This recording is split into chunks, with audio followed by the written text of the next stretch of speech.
Hello everyone, welcome to this channel. I am Chetan Kamani, lecturer in Computer Department, Siusa Polytechnic, Surendranagar. So, I have divided this lecture 3 into 2 parts. In the first part, we will discuss about the memory, and in the second part, we will discuss the bus organization of 8085 microprocessor. So, let us start with the memory. Then the topics to be covered are what is memory, types of memory. In the types of memory we will only discuss primary memory.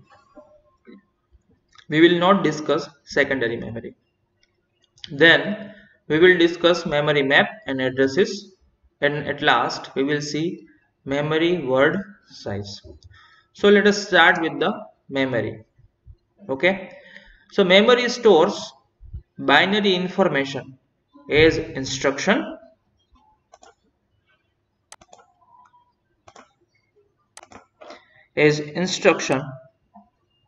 and data. એટલે આની ઉપરથી આપણને એવી કંઈ ખબર પડે કે memory છે એ ઇન્સ્ટ્રક્શન અને ડેટાને સ્ટોર કરે છે.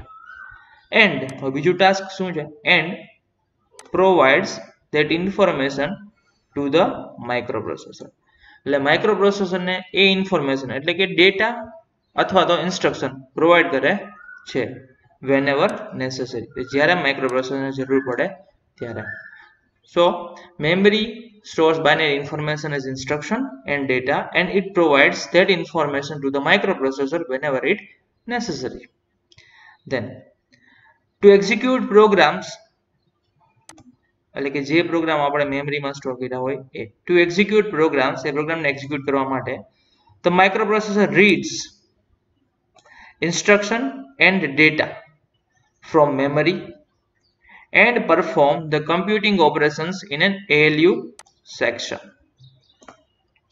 and results are either transferred to the output section for display or stored in memory for later use. Suppose આપણે કોઈ પ્રોગ્રામ લખ્યો છે મેમરીની અંદર અને આ પ્રોગ્રામ જો માઇક્રોપ્રોસેસર દ્વારા આપણે એક્ઝિક્યુટ કરાવવો હોય તો માઇક્રોપ્રોસેસર શું કરશે? એ પ્રોગ્રામ્સ આપણે ઇન્સ્ટ્રક્શનના ફોર્મમાં મેમરીમાં લખેલો હશે તો માઇક્રોપ્રોસેસર વન બાય વન એ ઇન્સ્ટ્રક્શન્સ અને એના રિલેટેડ ડેટા ફેચ કરશે મેમરીમાંથી અને એને એક્ઝિક્યુટ કરશે કોની મદદથી? ALUની મદદથી. અને જો રિઝલ્ટનો ભવિષ્યમાં જો એને યુઝ કરવો હશે તો એ મેમરીની અંદર સ્ટોર કરશે.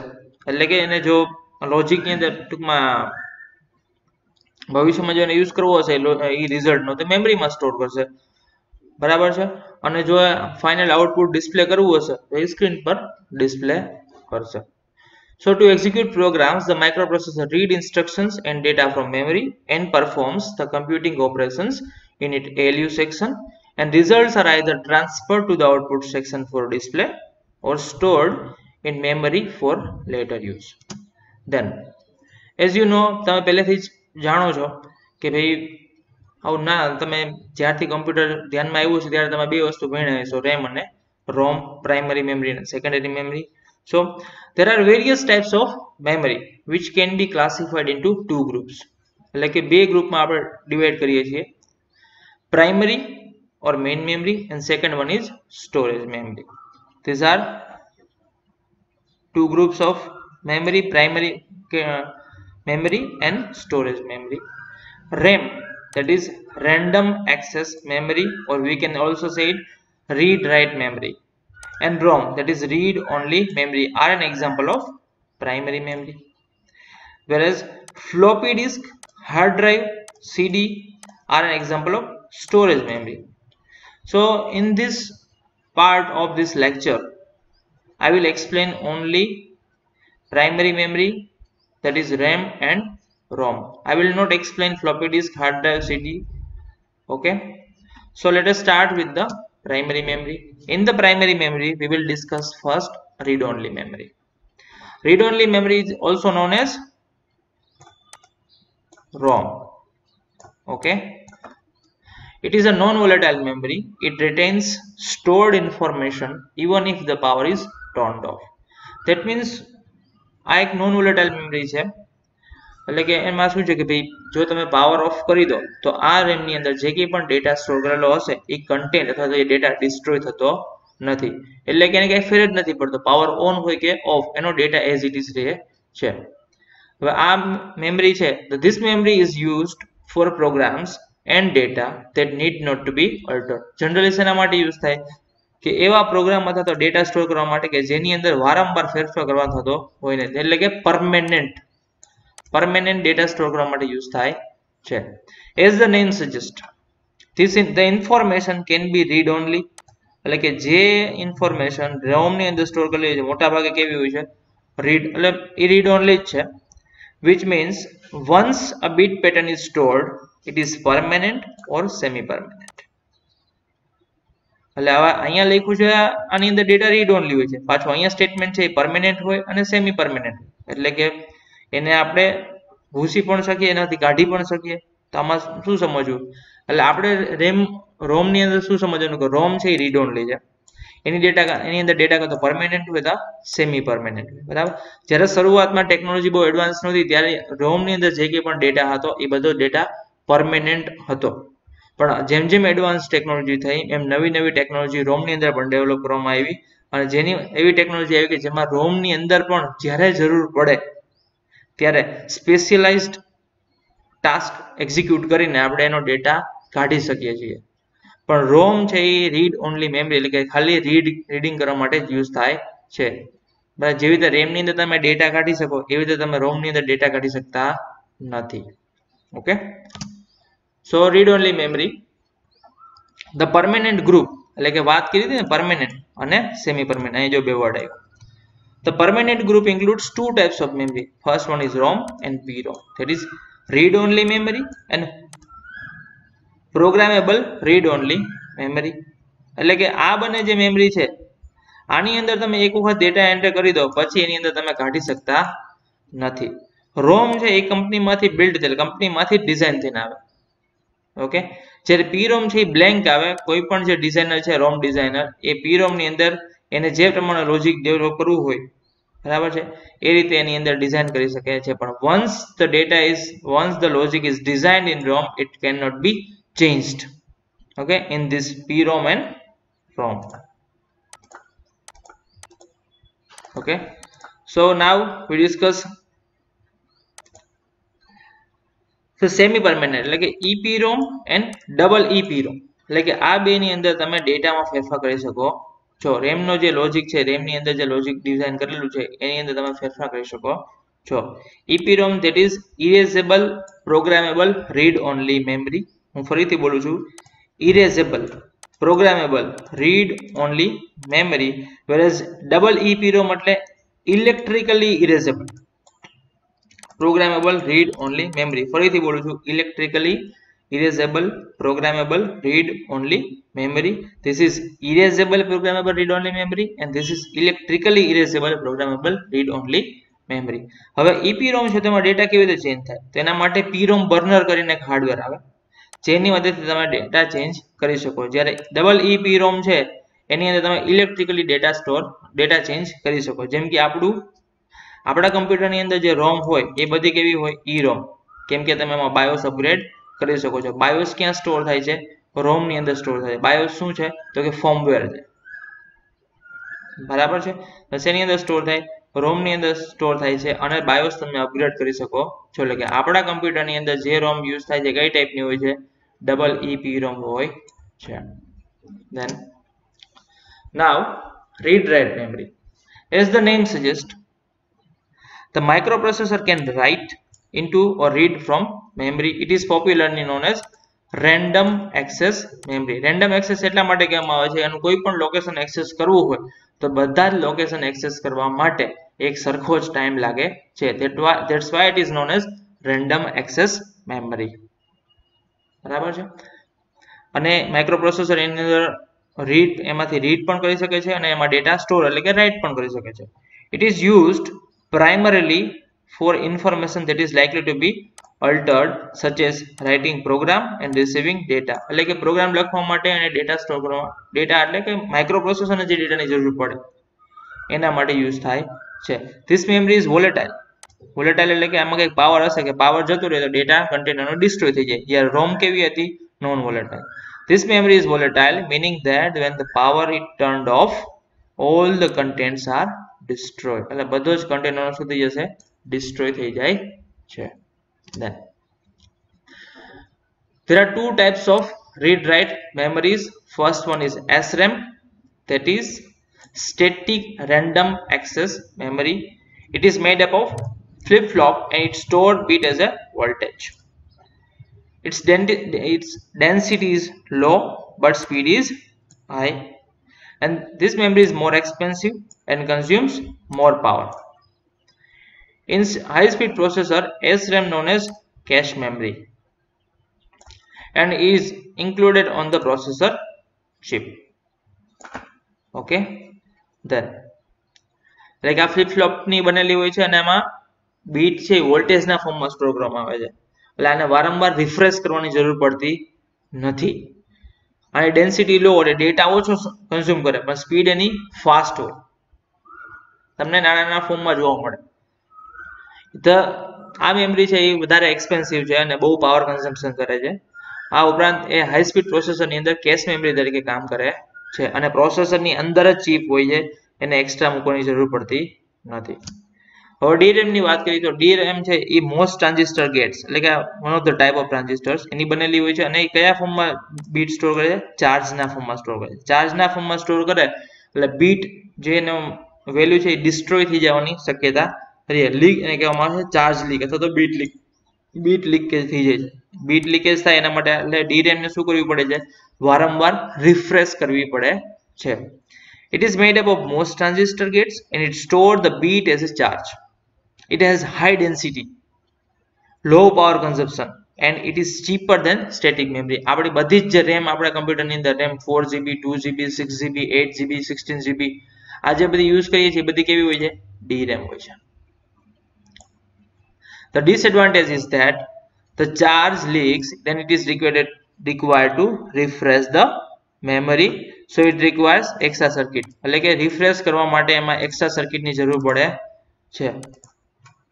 Then it is generally economical to use dynamic memory when the system memory size is at least 8K. એટલે મેં આજે રમેશ ગાવણકર બુક છે એમાંથી કન્ટેન્ટ લીધેલો છે. કદાચ એવું બની શકે કે અત્યારે 8K કરતા વધારે તો SRAM મળતી હશે. જોઈએ આપણે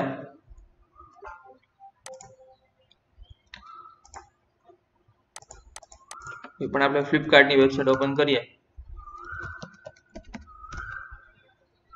ફ્લિપકાર્ટ લેપટોપ તમે જોશો તો અત્યારે એની અંદર જે લેવલ 1 કેશ છે, લેવલ 2 કેશ છે એ MB માં આવતી હશે.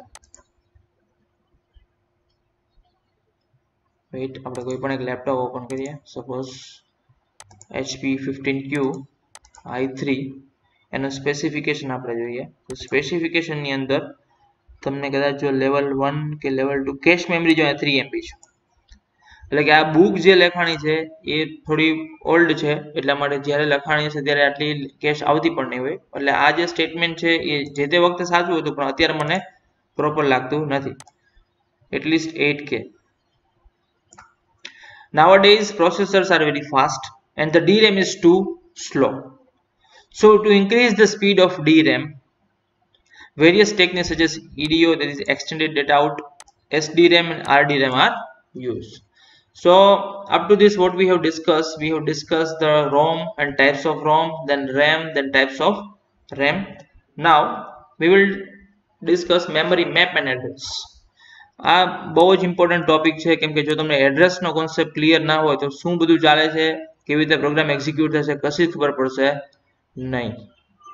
બરાબર, એટલે અહીંયા ખાસ તમારે ફોકસ કરવાનું છે. The number of address lines, હું અહીંયા માર્કરનો યુઝ કરીશ, હાઇલાઇટર સોરી.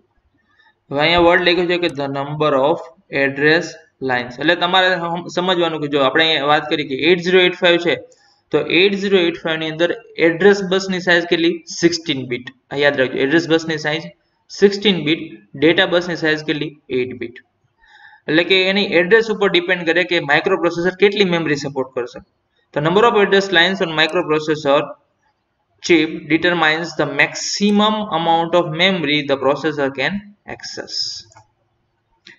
એટલે માઇક્રોપ્રોસેસર મેક્સિમમ કેટલી મેમરી સપોર્ટ કરશે એ કોના ઉપરથી નક્કી થાય? એની એડ્રેસ બસ ઉપરથી. અહીંયા સેકન્ડ પોઈન્ટ લખ્યો છે કે 8085 માઇક્રોપ્રોસેસર છે can access total 65,536 memory location. હવે એ કેવી રીતે ખબર પડે? કેમ કે 8085 માઇક્રોપ્રોસેસર ની અંદર મેં હમણાં કીધું એમ કે એની અંદર એડ્રેસ બસની સાઇઝ કેટલી છે? 16. તો 2 ની 16 ઘાત કેટલા થાય? 65,536. અને જો બાઇટ્સમાં કન્વર્ટ કરવામાં આવે તો કેટલા બાઇટ્સ થાય? 64 KB. બરાબર છે. એટલે કે 8085 માઇક્રોપ્રોસેસર 65,536 મેમરી લોકેશન ને એક્સેસ કરી શકે છે કારણ કે એની એડ્રેસ લાઇન એટલે કે એડ્રેસ બસની સાઇઝ કેટલી છે? 16 બીટ. અહીંયા ખાલી 16 છે પણ 16 બીટ્સ તરીકે કન્સિડર કરવાનું છે. જેમ મેં કીધું એમ કે 2 to the power of 16 that is 64K. The 8086 can access 1 MB memory. અહીંયા જો 8086 છે કન્ફ્યુઝ નહીં થતા કે અહીંયા 1 MB લખ્યું ને અહીંયા 64 કેમ લખ્યું છે? 8086 ની અંદર એડ્રેસ બસની સાઇઝ કેટલી છે? 20 બીટ્સ અને 2 to the power of 20 that is કેટલા થાય? 1 MB. હવે તમને ખબર છે કે તમે એરે ડિક્લેર કરતા હતા 10 ની સાઇઝ નો, તો તમે લોકેશન ક્યાંથી સ્ટાર્ટ કરતા હતા?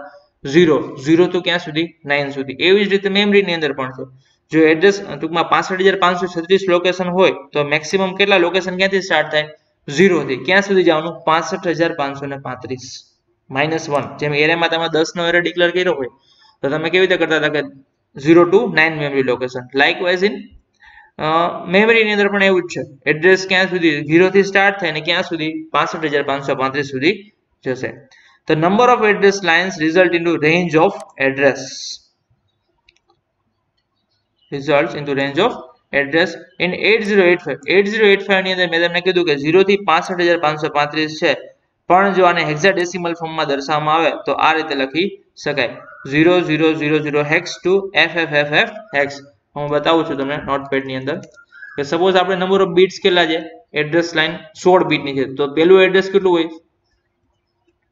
7 8 9 10 11 12 13 14 15 અને 16. બરાબર છે. 4 ને 4 8 ને 4 12.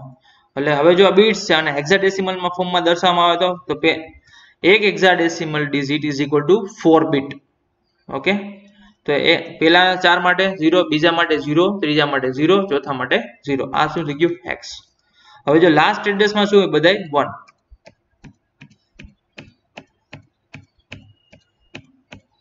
હવે હેક્સાડેસિમલ 4 એકડા એટલે F F F F hex. ખબર પડી ગઈ? અહીંયા I hope your concept is clear now. So the range of addresses used by a microprocessor to access total memory is known as memory map.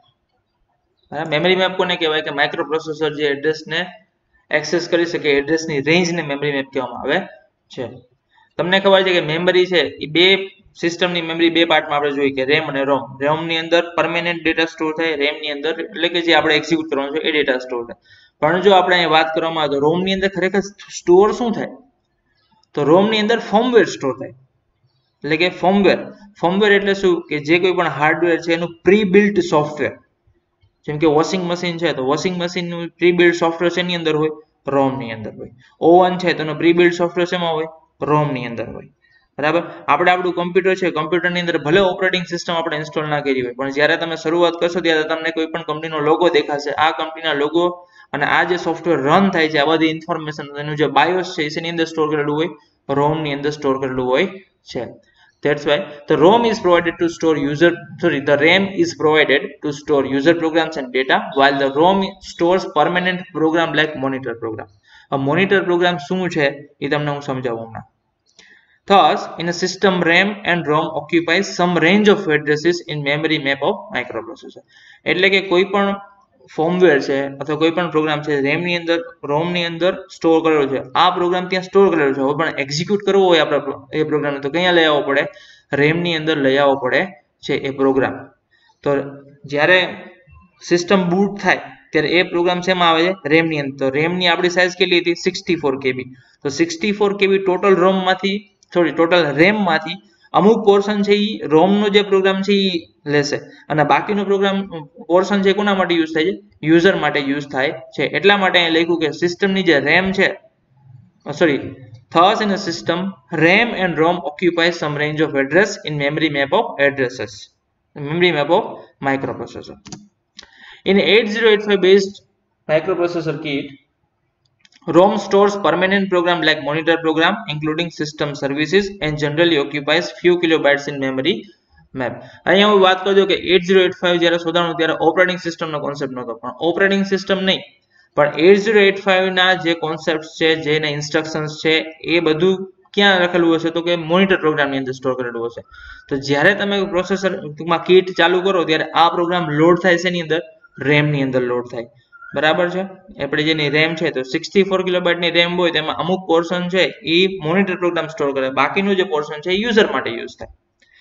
સો અહીંયા લખ્યું છે કે 8085 microprocessor kit ROM stores permanent program like monitor program including system services and generally occupies few kilobytes in memory map.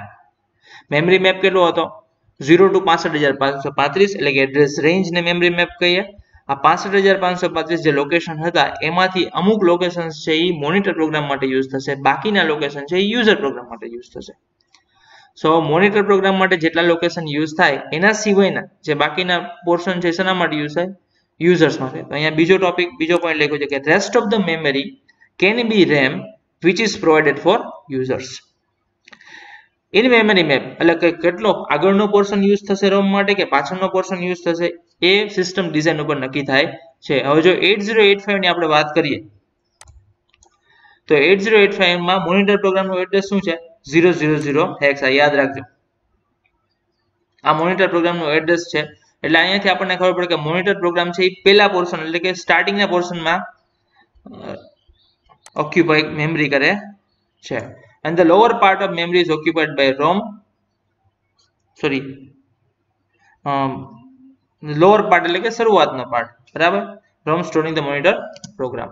Hence once the system starts, the monitor program start executing and takes control of the system and allows the user to enter their program and data and testing of program by executing it. એટલે કે જ્યારે 8085 start થાય ત્યારે monitor program system ની અંદર એટલે કે RAM ની અંદર લોડ થાય છે અને સિસ્ટમ નો કંટ્રોલ લઈ લે છે અને પછી એ યુઝર ને અલાવ કરે છે એનો પ્રોગ્રામ એન્ટર કરવા માટે અને પ્રોગ્રામ એન્ટર કરવા માટે અને એ પ્રોગ્રામ ને એક્ઝિક્યુટ કરવા માટે. The final one is memory word size. The memory chips are available in different size. એટલે કે મેમરી છે એ અલગ અલગ સાઇઝ ની અંદર અવેલેબલ છે.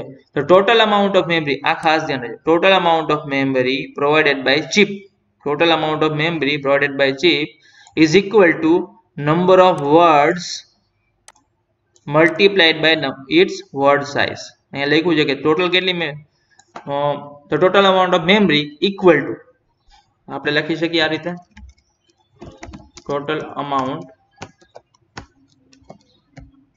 of memory equal to word number of words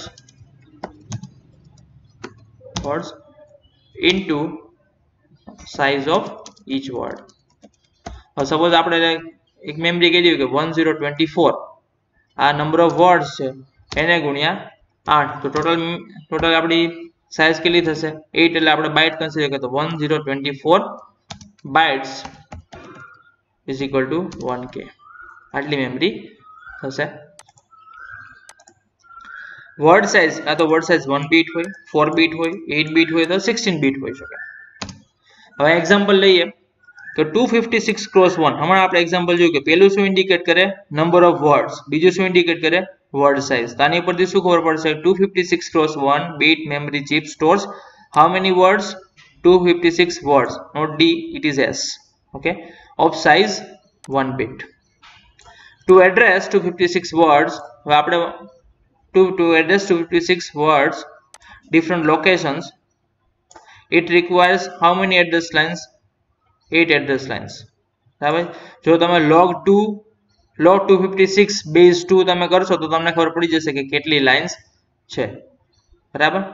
જેમ કે આપણે અહીંયા હું તમને કેલ્ક્યુલેશન કરીને બતાવું છું કે log base 2 256